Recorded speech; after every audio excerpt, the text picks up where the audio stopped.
Et si on parlait nouvelle lune? Le 29 mars, à 11h57, il me semble, aura lieu une nouvelle lune dans le signe du Bélier. Et cette nouvelle lune, ce n'est pas n'importe quelle nouvelle lune, parce qu'en plus, elle sera accompagnée d'une éclipse solaire, ce qui marque donc un moment vraiment majeur dans la transformation et dans l'initiation. Et cette lunaison, cette nouvelle lune, est d'autant plus significative parce qu'elle marque le début de l'année astrologique. Donc, elle vient ouvrir un cycle tout neuf, un cycle tout nouveau, un cycle chargé d'élan et surtout chargé de renouveau. Alors, cette nouvelle lune sera dans le signe du Bélier. Le signe du Bélier est un signe de feu, qui est lui gouverné par Mars, la planète de l'action, la planète de l'initiation, la planète du courage, la planète de l'audace et du commencement. C'est un signe vraiment dynamique, énergique, impulsif, mais surtout pionnier. Donc, qui va nous pousser à aller de l'avant, à aller en avant, sans plus regarder derrière. Et lorsqu'une nouvelle lune se produit dans le signe du Bélier, eh bien, cela porte une énergie de commencement très puissante. Donc, une période idéale pour commencer des nouveaux projets, pour lancer des nouveaux projets, pour prendre des initiatives, pour oser s'affirmer, affirmer sa volonté, affirmer nos désirs, porter nos projets avec confiance, avec conviction et avec foi. Alors on le sait, les nouvelles lunes, c'est toujours des moments très puissants d'introspection et de renouveau. Mais cette fois, l'éclipse solaire va venir accélérer, amplifier, intensifier les transformations. Parce qu'une éclipse agit toujours comme un portail qui vient finalement déclencher de très gros changements, de très gros bouleversements qui peuvent perturber, certes, je te l'accorde, mais qui sont toujours nécessaires. Et oui, mais alors Sarah, les effets de cette nouvelle lune sur nous? Eh bien, il va y avoir un très grand besoin d'agir, de prendre des décisions courageuses, importantes, impactantes. Ça va être aussi une impulsion très très forte pour sortir de sa zone de confort, pour sortir de ses habitudes. D'ailleurs, parlons des habitudes. Celles-ci aussi sont amenées à connaître des changements et des bouleversements, parce qu'il semblerait qu'il y ait des habitudes qui étaient peut-être bonnes hier, mais qui aujourd'hui ne collent absolument plus avec qui vous êtes, ou ne vous nourrissent plus, ne vous apportent plus, ne vous portent plus. Donc il y a du changement aussi à ce niveau-là. Puis alors, des prises de conscience très profondes, très intenses, sur ce qui doit être abandonné et laissé derrière, et sur ce qui doit être initié. Mais surtout, le plus important, c'est que cette nouvelle lune nous influence dans le sens où c'est un appel à l'audace, c'est un appel au courage, c'est un appel à l'indépendance et c'est un appel à affirmer nos choix, nos volontés, nous-mêmes. C'est vraiment une affirmation de soi. Alors, pour te donner davantage d'informations qui peuvent être utiles ou tout du moins qui peuvent être très intéressantes, si tu me suis, tu sais que de temps en temps, je te fais un petit point sur le taux vibratoire de la Terre. Tu sais que je t'avais déjà dit que le taux vibratoire de la Terre avait atteint un seuil qui était quand même très élevé. Depuis quelque temps, ce taux, il stagne, mais il ne stagne pas n'importe où. Il ne stagne pas à l'approche d'un seuil qui est tout sauf anodin. Le taux vibratoire de la Terre, il est en train de stagner tout doucement. Il monte, il redescend, il remonte, il redescend. Il ne sait pas trop s'il doit atteindre ce seuil-là. Mais en fait, il le sait très bien. Alors, écoute ça, c'est super intéressant. Le taux vibratoire de la Terre, il est en train d'approcher les 4 millions d'unités bovies. Et ce seuil-là, c'est vraiment un seuil charnière. C'est vraiment un seuil, une fréquence énergétique, si tu comprends mieux comme ça, qui ouvre vraiment des portails spirituels et des connexions aux énergies divines et célestes très puissantes. Mais pourquoi nous ne l'avons pas encore franchi? Et je t'explique. Parce que nous devons nous défaire de notre passé. Alors, beaucoup d'entre vous, depuis déjà plusieurs semaines, quelques mois, plusieurs mois, vivent une remontée de souvenirs, une remontée du passé, que ce soit à travers les rêves, à travers des souvenirs, à travers des personnes du passé que vous n'avez pas forcément envie de revoir, parce que derrière tout ça, c'est souvent quand même une connotation d'événements passés assez négatifs, assez douloureux. Mais on revoit de ces personnes qu'on n'a pas vues pendant 10 ans, 15 ans, 20 ans, et ces personnes, on tombe dessus, on les croise, et puis ça nous fait quelque chose. Ça peut faire remonter des émotions enfouies, tous ces événements du passé qui reviennent en force. Et ce n'est pas une punition, non, non. Et ce n'est pas un hasard non plus. Si cela refait surface, c'est parce que tu es prêt à le libérer. Et que ce temps-là est un cadeau. Nous avons la possibilité, nous sommes prêts à nettoyer en profondeur nos blessures, nos attachements, nos émotions, notre passé. Avant, écoute bien, avant de pouvoir accueillir pleinement des nouvelles opportunités, mais surtout des nouvelles énergies et des nouvelles fréquences. Alors ce passage-là, il ne se fait pas à la légère. Donc le seuil, il hésite parce qu'il y a encore des gens qui sont pas prêts, qui sont pas dans ce nettoyage, cette libération. Donc pour pas que ce soit trop bouleversant, eh bien il hésite à franchir ce fameux cap. Et pour ce faire, ça nécessite une libération, un détachement, une purification intérieure, une transformation en conscience. Alors, comment, Sarah, on peut traverser cette nouvelle lune et ses portails et participer activement à ce que ce seuil, on l'atteigne, enfin? C'est se libérer. C'est se libérer, c'est avoir de l'audace, c'est construire les choses pour soi, c'est s'affirmer. Alors maintenant, vu qu'on est sur une nouvelle lune, ça va passer par pratiquer de la méditation ou du sport ou une activité physique peut-être plus soutenue que d'habitude pour pouvoir justement venir canaliser ces énergies du bélier. Ça va passer aussi par écrire ses intentions, écrire ses objectifs pour les prochains mois à venir. N'oublie pas, on parle d'une nouvelle année astrologique. Donc on va pas faire de mars à décembre, on va faire de mars à mars, on est d'accord. Ça va être accepter les changements qui vont se produire. Ça veut dire accepter aussi de rester ouvert aux opportunités. C'est prendre soin de soi, de son feu intérieur, sans brûler les étapes. Et ça va être aussi ce travail de libération pour se libérer du poids du passé. Tout ce que vous laissez derrière vous, ça va créer de la place. Et cette place, c'est justement pour accueillir tout ce qui arrive. Cette nouvelle lune en bélier, c'est vraiment un point puissant de nouveau départ. Elle nous invite vraiment à oser, à entreprendre, à se faire confiance, à s'affirmer, à poser des bases solides. Non pas d'une nouvelle page ou d'un nouveau chapitre, mais d'un nouveau livre, d'une nouvelle collection. Alors pour aller plus loin, si vous le désirez, en tout cas cette connexion au cycle lunaire et aux énergies lunaires, vous pouvez découvrir mon livre « L'alchimie de la lune », qui est un petit livre qui regroupe 30 rituels à pratiquer durant les différentes phases de la lune. Ici, on est vraiment sur un petit guide qui vous donne que des rituels. Vous avez le matériel qu'il vous faut, vous avez tout est guidé, voilà. C'est vraiment fait pour vous accompagner dans une transformation, dans votre transformation, dans ce travail justement de libération, mais aussi de manifestation, pour pouvoir poser des intentions, faire des vœux, etc., etc. Ce petit livre, il est disponible sur Amazon. Et voilà. Et puis, quoi vous dire d'autre? Est-ce que vous êtes enfin prêts à lâcher prise, à accueillir les nouvelles choses qui se préparent pour nous? Allez, on y va pour le tirage de cette nouvelle lune. Oh oui. C'est parti. Butler. Super. Énergie du bélier. On la retrouve ici.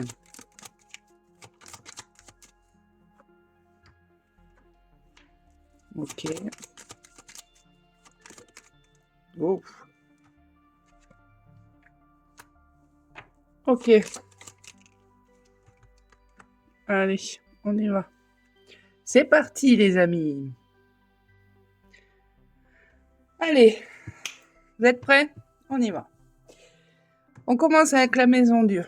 Alors la maison Dieu, en temps normal, on va dire d'ordinaire, dans sa symbolique à l'endroit, elle représente vraiment l'effondrement des anciennes structures, la destruction de tout ce qui ne va plus, cela peut être les croyances, on peut vraiment être dans quelque chose de vraiment assez large. Ici, elle est à l'envers. Donc ça indique très clairement une résistance au changement. Hein, une résistance à ce changement qui pourtant est inévitable. Alors il y a encore... il y a une situation où justement tout doit s'écrouler, mais vous vous accrochez. Alors vous vous accrochez bien parce que cela va vous secouer dans le sens où vous devez sortir de cette fameuse zone de confort. Donc la plus grande des résistances ici, ça semble être la peur de l'inconnu. Cette carte ici, elle vous invite vraiment à lâcher, à accepter la transformation plutôt que de la subir. Car plus vous retardez et plus vous risquez de vous retrouver avec une situation où ça va être encore plus perturbant et plus déstabilisant en quelque sorte. Alors le battleur, là, le battleur, lui, c'est vraiment la carte qui représente l'énergie du bélier sur cette nouvelle lune. On est vraiment sur le renouveau. On est vraiment sur l'opportunité de pouvoir repartir à zéro. Ici, ça indique que vous avez absolument tout ce qu'il vous faut, toutes les ressources nécessaires pour pouvoir avancer et que vous devez oser agir. Donc, vous voyez, ça sert à rien de s'accrocher parce que vous avez tout pour pouvoir avancer, pour pouvoir agir, pour pouvoir réussir. Cette carte-là, elle vient vraiment vous rappeler que vous avez le pouvoir de absolument tout créer, de ne pas douter de votre capacité, de ne pas douter de vous et d'oser vous lancer, même si le terrain vous semble être inconnu, vous semble être incertain. Il faut garder en fait la foi, l'espoir et surtout la confiance. Il faut vous faire confiance. Parce qu'après l'effondrement là de la maison Dieu, les choses seront quand même beaucoup plus claires pour vous.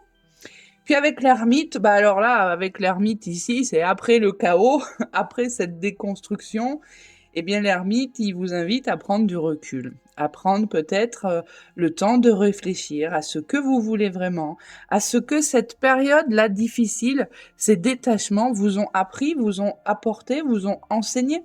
Alors ici, on n'est pas sur quelque chose, ce n'est pas une phase d'action immédiate, mais un temps plutôt pour pouvoir se recentrer, pour pouvoir retrouver cette lumière avant d'aller de l'avant. Donc il y a vraiment la notion ici de prendre du recul, de sortir de sa zone de confort, ne serait-ce que pour pouvoir y voir plus clair et vous couper du quotidien, des distractions. On est vraiment sur cette période-là introspective comme peut-être, a priori, vous ne l'avez jamais fait. Ensuite, on passe sur la mort. La mort, le pendu à l'envers. Alors la mort ici, cette carte, elle confirme que nous sommes actuellement et que vous êtes actuellement dans un processus de transformation. Un processus de transformation vraiment profond. Et qu'il est vraiment nécessaire ici de laisser derrière vous tout ce qui n'a plus sa place. Alors cela peut concerner une relation, un travail, une manière de penser, une manière d'agir. La mort n'est absolument pas négative. C'est une invitation à renaître sur un terrain, vous voyez, beaucoup plus sain. On enlève ce qui nous sert plus, on enlève ce qui n'est pas bon et on avance sur un terrain beaucoup plus sain et surtout beaucoup plus aligné avec qui vous êtes maintenant. Avec le pendu ici, alors le pendu en position inversée, le pendu indique une grande frustration ou bien un sentiment d'impuissance.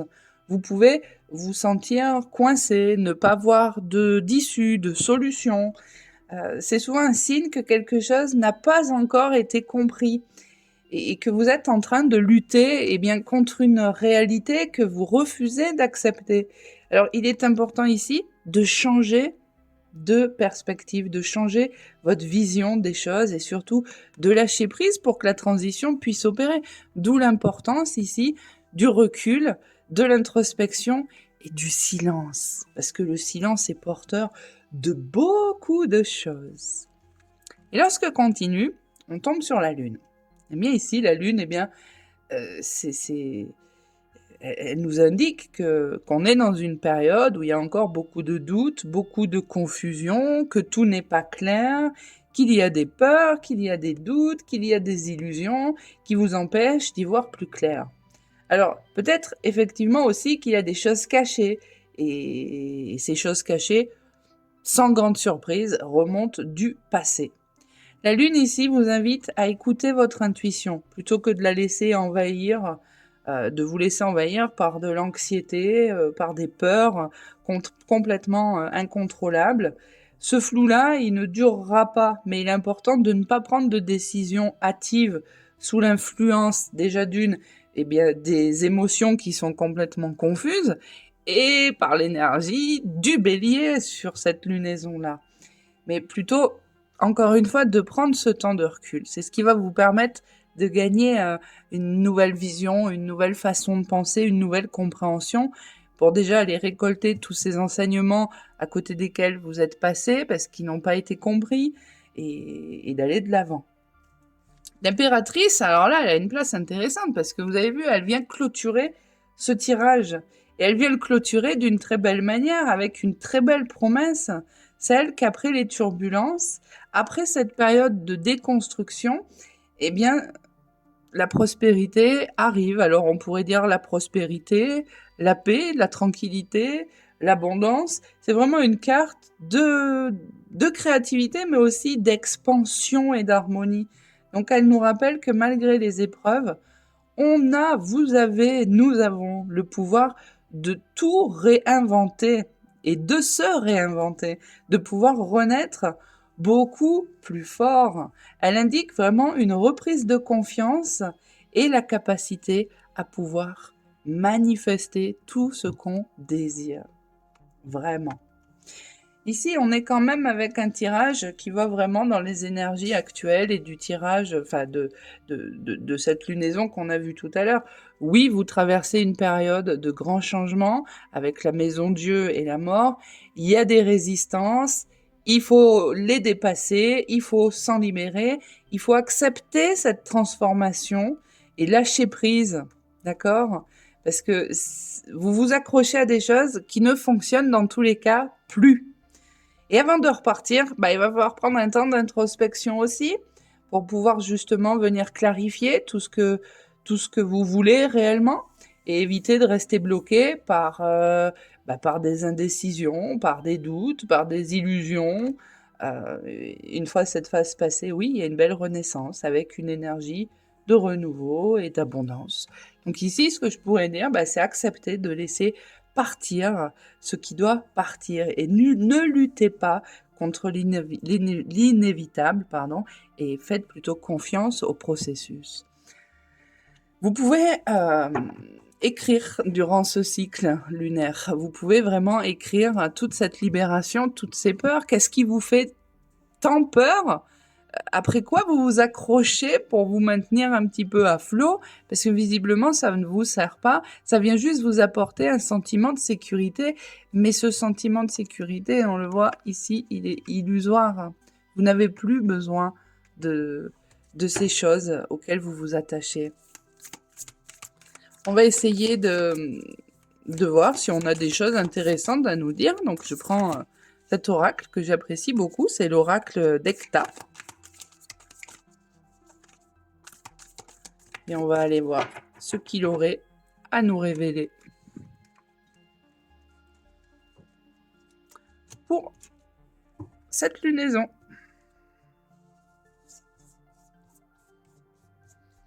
Allez, c'est parti. Oh. Eh ben voilà.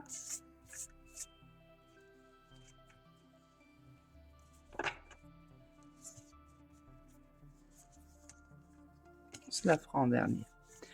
Alors là, sans grande surprise et sans étonnement, on est vraiment sur la carte d'oser être soi. On est vraiment sur la carte de se faire plaisir, d'utiliser aussi la créativité pour pouvoir justement accompagner ce processus de libération, de transformation. On est aussi sur des énergies ici où on nous demande aussi de se détacher de tout ce côté illusoire. Alors, ça peut impliquer des personnes autour de vous qui vous semblaient être sincères, qui vous semblaient être bénéfiques, et qui finalement, si vous allez creuser un petit peu, on peut tomber sur des personnes qui savaient quand même bien porter un masque, avec ce côté encore très illusoire, très manipulation. Donc je pense qu'en faisant un travail vraiment introspectif, en remontant vraiment au plus près de l'enfance, on devrait pouvoir identifier des schémas de manipulation quand même qui vous ont impacté. On est quand même là après, juste derrière sur la carte du cerf-volant, de laisser partir tout ce qui ne vous sert plus, d'accepter, d'accueillir la légèreté dans votre vie, d'accepter, de prendre ce qui vient avec vraiment un côté très détaché. On voit que vous avez plus besoin de ces attachements-là. Vous êtes capable, vous avez tout, comme vous l'a confirmé le battleur, vous avez absolument toutes les ressources pour pouvoir justement vous détacher des choses et pour pouvoir mener votre vie comme vous l'entendez, selon vos envies, selon vos désirs et vos ambitions. Le cerf-volant ici, c'est aussi... Je pensais pas que ça prendrait cette tournure. Le cerf-volant ici, il vient vraiment confirmer aussi le fait de cette carte et surtout du côté ici que je ressens très fort de ces personnes qui portent un masque avec un côté très manipulateur. Quelqu'un que vous avez beaucoup estimé parce que cette personne, vous l'avez connue, vous la connaissez, ça fait déjà longtemps. Ici, on parle du travail à faire, du travail. Alors, ça peut être le côté professionnel, mais là, surtout, c'est le travail que vous êtes en mesure de pouvoir faire vous. On est vraiment sur le travail que vous avez accompli. Vous avez surpassé les choses pour pouvoir quand même avancer. Aujourd'hui, ici, bon, ça change quand même un petit peu la donne parce qu'on est vraiment sur des précisions sur ce travail de libération. Ici, vous avez tout ce qu'il faut pour justement vous détacher des choses, libérer tout ce que vous n'avez pas dit, libérer des attachements, libérer des émotions et libérer surtout des traumatismes du passé. Ici, ça fait quand même un lien avec une personne que vous avez très bien connue, mais avec la distance a pu se mettre, ou est-ce que c'est vous, ou est-ce que c'est l'autre qui est parti vivre ailleurs? Ouais. On est sur quand même ici un schéma où je pense vous avez vécu des choses qui vous ont vraiment atteint dans votre dignité, dans votre estime. Vous avez subi, je pense, des mauvais traitements physiques ou psychologiques, ou les deux. On est vraiment sur ici, il faut se défaire, ça y est. Ça vous a impacté une grande partie de votre vie. Vous avez quand même pu mener votre barque, mais là maintenant c'est fini en fait. Il faut vraiment se libérer de ça. Il faut vraiment, voilà. Il faut vraiment se libérer de ça. Il faut vraiment guérir ceci, parce que vous en avez peut-être pas forcément conscience, mais ça continue de vous imbiber, ça continue de vous retenir, parce que je crois que derrière tout ça, il y a quand même une certaine peur et surtout une très grosse colère qui est restée en vous. Aujourd'hui, c'est le point de départ. Cette lunaison, c'est vraiment le point de départ pour vous libérer, pour vous détacher de tout ça. Ces personnes-là, ne leur en voulez même pas, ne leur pardonnez pas, parce que elles l'ont pas demandé, mais pardonnez-vous à vous. Pardonnez-vous à vous de peut-être ne pas avoir su libérer ça, mais le pardon envers soi, il est primordial, mais vous savez, dans ce genre de situation, le pardon envers les autres, il n'est pas obligatoire, parce que de une, on vous l'a pas demandé, ce pardon-là. De deux, ils sont pas franchement prêts à le recevoir, mais pardonnez-vous à vous. Parce que vous avez fait subir à votre corps, à votre esprit, beaucoup de colère, beaucoup de peur, beaucoup de choses assez négatives. Aujourd'hui, vous avez la possibilité. Vous êtes capable de vous guérir, de vous libérer de cet événement-là, de ces événements-là. Et c'est le point de départ pour entreprendre ce travail de libération. Alors, ce travail de libération, il peut prendre du temps. Ça, c'est certain. Mais c'est maintenant qu'il faut le faire. C'est maintenant que vous devez le faire parce que c'est maintenant que vous en avez besoin. C'est vraiment ici, c'est la place que vous allez faire pour pouvoir accueillir tout ce qu'on a vu tout à l'heure. Je ne sais pas où elle est maintenant. Tout ce qu'on a vu tout à l'heure qui se prépare avec l'impératrice. L'impératrice, elle va pas pouvoir venir poser des choses là, si la place est encombrée par tout ça. On ne peut pas. Vous voyez, c'est vraiment ça le travail de libération. Il y a quelque chose qui veut rentrer, mais on ne peut pas le faire rentrer avant d'avoir fait de la place. Aujourd'hui, ces événements-là, ils doivent être guéris pour laisser la place à toutes les belles choses qui arrivent pour vous et cette libération, tout ce qu'elle va engendrer. À très bientôt!